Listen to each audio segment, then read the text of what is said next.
On t'entend très bien, Jonathan. Super. Merci d'être avec nous. Merci à Je vous. vais te présenter. Donc, déjà, bienvenue.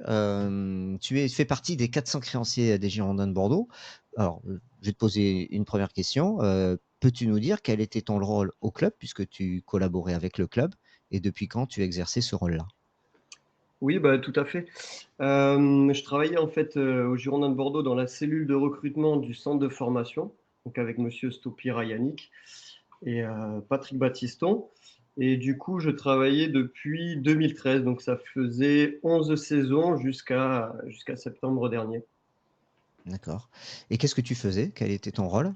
Bah, du coup, ma mission, moi, c'était d'être sur les terrains de foot, de Nouvelle-Aquitaine, d'observer, bah, les clubs de Nouvelle-Aquitaine pour, bah, recruter les joueurs pour la préformation et même, on va dire, globalement, de U10 jusqu'à U15.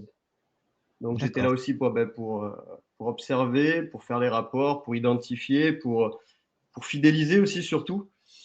On en parlait aussi, si vous voulez, là, il y a quelque chose qui est hyper important, en fait, dans ce travail-là, et je l'ai vu quand je suis arrivé, parce que c'est là où j'ai vu qu'il y avait quand même beaucoup de travail à faire, c'était surtout de fidéliser les clubs locaux. Et même en Gironde notamment, quand je suis arrivé, je me suis rendu compte, moi, petit supporter des Girondins, qu'il y avait du travail parce que voilà, c'était pas facile. Donc, je pense que ça a été une de mes plus grosses missions dès le départ aussi avec, bah, avec mes collègues, hein, parce que j'étais pas tout seul. Mais l'idée de recruter les meilleurs joueurs de Nouvelle-Aquitaine et aussi de fidéliser les clubs locaux, les RTJ, les entraîneurs et un petit peu tous les clubs autour.